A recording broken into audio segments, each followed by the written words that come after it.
नमस्कार, न्यूज 24 के digital platform पर आप सभी का स्वागत है। मैं हूं सुधीर दंडोती और आज हम चर्चा करेंगे मध्य प्रदेश में लोकसभा चुनाव से पहले कांग्रेस में मची भगदड़ और निशाने पर छिंदवाड़ा सीट बीजेपी के और कमलनाथ। जी, हम ये बात इसलिए कह रहे हैं क्योंकि इस समय कांग्रेस के कई नेता बीजेपी का दामन थाम रहे हैं, पर लेकिन मध्य प्रदेश में बीजेपी का पूरा फोकस छिंदवाड़ा लोकसभा सीट को लेकर है और छिंदवाड़ा से चुन चुनकर कमलनाथ के जो खास समर्थक थे उनको बीजेपी में शामिल कराया जा रहा है। इससे पहले हमने देखा था कि वहां के जिला पंचायत के सदस्य, पूर्व विधायक, कई कमलनाथ के खास जो समर्थक थे, पार्षद थे छिंदवाड़ा नगर निगम के, वो बीजेपी में शामिल हुए। आज कमलनाथ के कहना होगा कि एक तरीके से पारिवारिक सदस्य रहे हैं सैयद जाफर, उन्होंने बीजेपी का दामन थामा है और ये सिलसिला थमने वाला नहीं है, लगातार ये सिलसिला आगे बढ़ने वाला है। मेरे साथ मेरे सहयोगी शब्बीर अहमद मौजूद है। शब्बीर, क्या कहेंगे? कांग्रेस में भगदड़ मची हुई है, पर लेकिन कमलनाथ खास निशाने पर है बीजेपी के। बिल्कुल निशाने पर है सुधीर सर, और उसकी साफ वजह है ये है कि पिछली बार अगर बीजेपी हिंदी पट्टी में अगर कहीं किसी राज्य में क्लीन स्वीप करने से रह गई थी, छत्तीसगढ़ को छोड़ दिया मध्य प्रदेश को, तो मध्य प्रदेश में मात्र एक सीट थी छिंदवाड़ा, और बीजेपी की पूरी प्लानिंग, पूरी रणनीति यही है कि किसी भी तरीके से वो सीट को जीता जाए। और बीजेपी एक चीज बड़ी बारीकी से कर रही है, जो उसका कहा जाता है कि बूथ मैनेजमेंट, और वो माइक्रो मैनेजमेंट बहुत तगड़े तरीके से करती है। बीजेपी हमें उन नेताओं को कर रही, किसी बड़े जनाधार नेताओं को नहीं लाई अभी तक के, 7 विधायकों की बात की जाए उनमें से वो नहीं टूटे, लेकिन जिनका छोटे छोटे पॉकेट में जनाधार है उनको लाने का प्रयास किया। विधायक इसलिए नहीं टूटे क्योंकि जब तक कमलनाथ को पता है कि सुरक्षित भविष्य उनका कांग्रेस के अंदर है ना, और छिंदवाड़ा आदिवासी बहुल सीट है और परंपरागत रूप से वो कांग्रेस की सीट मानी जाती है, लिहाजा कांग्रेस में ज्यादा पोटेंशियल नजर आता है कांग्रेस का छिंदवाड़ा के अंदर। वो तो आते तक नहीं है बैठक के अंदर, बोलते हैं कि वो अलग ही टेरिटरी है, और कभी ना विधायक दल की बैठक में आते हैं ना कुछ आते हैं। कमलनाथ का अलग ही चलता है। विधायक भी नहीं आते ना, वो ये कह सकते, विधायक भी नहीं आते, विधायक भी नहीं आते। न्याय यात्रा में कोई विधायक दिखा क्या? कोई विधायक नहीं दिखा। उसके बाद राहुल गांधी की न्याय यात्रा में कांग्रेस के विधायक नहीं आ रहे छिंदवाड़ा के, अलग अलग उसको मतलब। सुधीर सर, उससे इंटरेस्टिंग एक चीज और है, तमाम विधायकों को कॉल करके ये कहा जाता है कि मल्लिकार्जुन खड़गे बैठक करेंगे आपके साथ, बदनावर में रैली होने की, बड़ी जनसभा होगी, भारत जोड़ो न्याय यात्रा की मध्य प्रदेश में सबसे बड़ी रैली बदनावर में होनी थी, और उससे पहले तमाम विधायकों के साथ कांग्रेस के राष्ट्रीय अध्यक्ष बैठक लेने वाले थे, और राहुल गांधी की तैयारियों को लेकर उसके अंदर भी नहीं आए। तो आप इसी से अंदाजा लगाएं क्या फायदा लोकसभा की तैयारी को मल्लिकार्जुन खड़गे उन विधायकों के साथ चर्चा कर रहे हैं जहां पर कांग्रेस लोकसभा की सारी सीटें आ रही है। हाँ। कमलनाथ छिंदवाड़ा जीते हुए तो अपने विधायकों के साथ कर रहे हैं ना, वो तो मजबूत थे, तो बाहर निकल के क्या करेंगे? छिंदवाड़ा में काम करते रहे, वहां पर आना था। लेकिन वो चीज ये कह सकते हैं कि जो कांग्रेस के अंदर ये कहा जाता है कि एक अलग ही टेरिटरी है, वो छिंदवाड़ा टेरिटरी है, कांग्रेस के नेता दबी जुबान कहते हैं। लेकिन सबसे महत्वपूर्ण चीज ये है कि अलग अलग पॉकेट के नेताओं को शामिल कर, अलग है, राष्ट्रीय अध्यक्ष, प्रदेश अध्यक्ष, सब कुछ, वहां का कार्यालय भी अलग है, सब कुछ अलग है, वहां का मैनेजमेंट भी अलग है, सब कुछ अलग है। कांग्रेस मध्य प्रदेश में कहीं पर भी सुधीर सर बैठकें करती हुई नजर नहीं आ रही, ना ही दौरे होते हुए नेताओं के नजर आ रहे हैं। लेकिन आप छिंदवाड़ा के आप नकुलनाथ के आप दिन भर के कार्यक्रम को देखें, लगातार दौरे, नकुलनाथ के दिन भर के कार्यक्रम देखें, उनकी पत्नी को देखें, कमलनाथ को देखा, ये कह सकते हैं कि पिछले 1 महीने से वो वहीं जुटे हुए। जिस दिन ये इंसिडेंट हो रहा था कि कमलनाथ बीजेपी में शामिल हो सकते हैं, उस वक्त भी हमें याद होगा कमलनाथ 5 दिवसीय दौरे पे थे, बीच में 3 दिवसीय दौरा खत्म करके वो अचानक से दिल्ली बैठक करने के बाद, हाँ, मतलब उस समय भी वो चुनाव में लगे हुए थे। तो इसी से अंदाजा लगाया जा सकता है कि कमलनाथ और नकुलनाथ चुनाव की मैनेजमेंट में लंबे समय से, इससे समझा जा सकता है कि छिंदवाड़ा बीजेपी के लिए कितनी बड़ी चुनौती है। ये इसीलिए छोटे छोटे पॉकेट, ये मैसेज देने की कोशिश है, कमलनाथ के खास है, बूथ के मैनेजमेंट के लोग हैं, उनको तोड़ा जा रहा है। देखिए, इसके साथ साथ जो उनके करीबियों को तो तोड़ा जा रहा, पूर्व विधायक भी गए, 7 पार्षद भी गए, आज सैयद जाफर भी गए। मैं अभी पता कर रहा था कि सैयद जाफर के जाने का कितना लॉस हो सकता है, तो बताया गया कि 16 लाख वहां पर मतदाता हैं, उसमें से करीब 2 लाख के करीब बताया जा रहा है कि मुस्लिम है, खासकर परसिया जो बेल्ट है, इसके अलावा जुन्नार देव और छिंदवाड़ा प्रॉपर। यहां पर इस 3 विधानसभा की बात की जाए तो बताते हैं कि 25 से 30 हजार के करीब हर सीट पर मुस्लिम वोट हैं।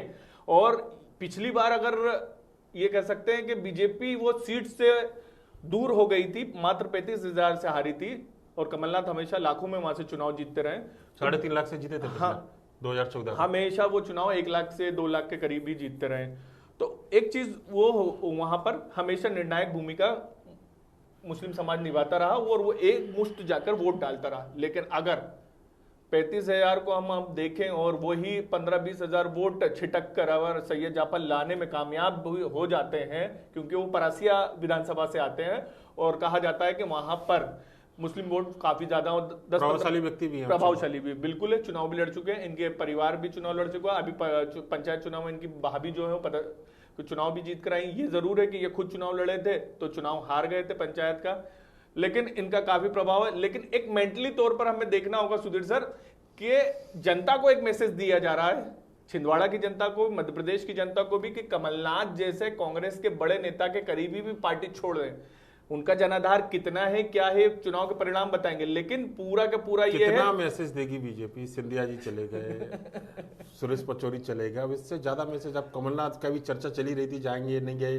ठीक है, क्या मतलब वो क्या मैसेज? मतलब अब तो ये छोटे छोटे पॉकेट है ना, जब इतने बड़े बड़े दिक्कत जाएंगे, इससे बड़ा मैसेज क्या? मुझे तो ये लगता है कि जीतू पटवारी ये कहते हैं, कल भी हमने जब सवाल पूछा था तो उनकी तरफ से ये कहा गया कि आप बीजेपी के एजेंडे पे काम कर रहे हैं, लेकिन उनकी तरफ से एक बयान और जोड़ा गया कि जितने भी नेता जा रहे हैं इनको पार्टी से हम पहले ही बाहर कर चुके हैं, उनकी पार्टी में कोई जिम्मेदारी नहीं। तो ये पहले का काम मार्केट के अंदर की दिखा आपने, सोशल मीडिया पर या कि मीडिया के अंदर बताया इन्होंने कि इनको निष्कासित किया, तो अब वो झल्लाने लगे, क्योंकि जब से वो आए हैं, जब से वो बने हैं, रोक नहीं पा रहे हैं, रोक बिल्कुल नहीं पा रहे हैं।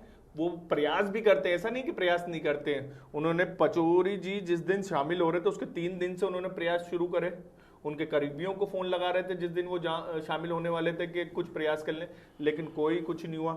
सैयद जाफर से भी आज मैंने सबसे पहले यही बात करी कि आप कमलनाथ से नाराज हैं या पीसीसी चीफ से नाराज है, तो उन्होंने कहा कि मैं दोनों से नाराज नहीं, मैं तो राहुल गांधी से नाराज हूं, उनकी कार्यप्रणाली से नाराज हूं। तो कांग्रेस के अंदर कुछ भी चल रहा है हारने के बाद से। लेकिन एक चीज देखना होगी, जीतू पटवारी ने यह कहा कि हम नई बिल्डिंग तैयार करेंगे, पुरानी बिल्डिंग खत्म हो रही है, पर जमीन चाहिए ना उसके लिए, बिल्डिंग पुरानी और नई हो, जमीन तो चाहिए तो ना। सबसे बड़ी चीज है।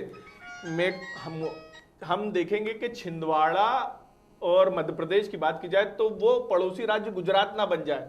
गुजरात में भी बीजेपी, हम पिछले कई सालों से मैं देख रहा हूं कि कोई चुनाव जीत कर आता है, उसको बीजेपी वहां पर इस्तीफा दिलवाई जाता है और फिर पार्टी में शामिल करवा लिया जाता है, और वहां पर लीडरशिप कांग्रेस की डेवलप ही नहीं हो पा रही है। माना कि आपकी एंटी इनकम्बेंसी है सरकार के खिलाफ, हार्दिक पटेल जैसा नेता जो लगता था कि पता नहीं क्या, हार्दिक पटेल हुए, अल्पेश ठाकुर हुए, और ऐसे कई युवा तिकड़ी, तो वो सब के सब एक समय के बाद बीजेपी में चले गए। करियर शुरुआत करते हैं कांग्रेस से, चले जाते हैं बीजेपी में। तो अभी भी यही हो रहा है, कई नेताओं ने करियर की शुरुआत, अब मीडिया पैनलिस्ट देखेंगे, मीडिया विभाग देखेंगे बीजेपी का, तो ऐसा लगेगा जैसे वहां पे कांग्रेसी हैं, 2 साल पहले जाएंगे, 3 साल पहले जाएंगे, तो ऐसा लगेगा ये कांग्रेस। चतुर्वेदी, नरेंद्र सलूजा, अजय यादव, अब तो सैयद जाफर भी आ गए, शिवम शुक्ला, एक गुप्ता जी हैं, वो हैं, 5-5, 6-6 नेता, और ये अच्छे पक्ष भी रखते हैं अपनी पार्टी का, पहले कांग्रेस अच्छे स्पोक्स पर्सन है। तो ये इसी से समझा जा सकता है।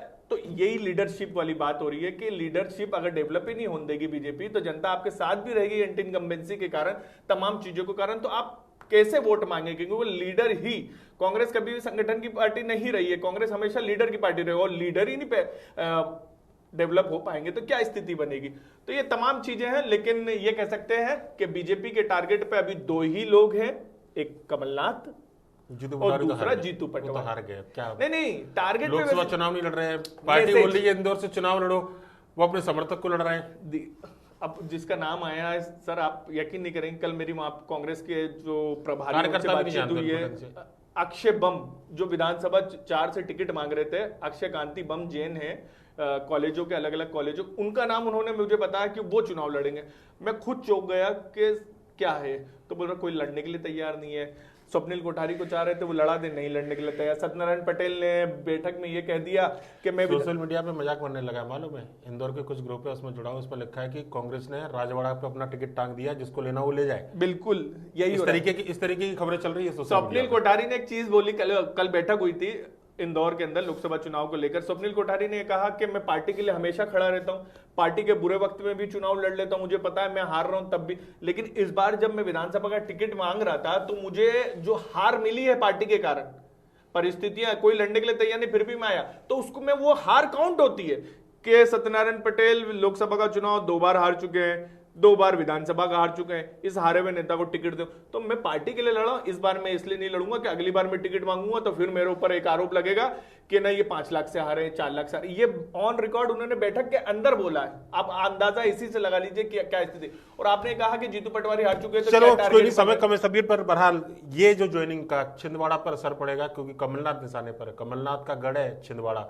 बीजेपी को सेंध लगानी है, ये सारी ज्वाइनिंग से फर्क पड़ना है? बिल्कुल पड़ेगा असर। और पार्षद, 7 पार्षद, पूर्व विधायक, पांडुर्ना की महिला कांग्रेस की अध्यक्ष सैयद जाफर और भी ढेर सारे पदाधिकारी जो शामिल हो रहे हैं, मान लिया इनके 1000 500 वोट का असर भी रहा तो बीजेपी तो डेंट करेगी ना। छोटे छोटे पॉकेट जिसका मैं जिक्र कर रहा हूं कि बिल्कुल टारगेट मिशन 29 है बीजेपी का मध्य प्रदेश में लोकसभा चुनाव को लेकर, और उसमें सबसे बड़ी अगर कोई दिक्कत है, सबसे बड़ा कोई हर्डल है तो वो है छिंदवाड़ा। कमलनाथ लगातार मेहनत कर रहे हैं, बीजेपी लगातार उनके समर्थकों को तोड़ रही है। देखना होगा लोकसभा चुनाव में इस बार क्या वाकई में कमलनाथ के गढ़ में कमल खिलेगा, या वाकई में कमलनाथ अपना चमत्कार बरकरार रख पाएंगे। नमस्कार।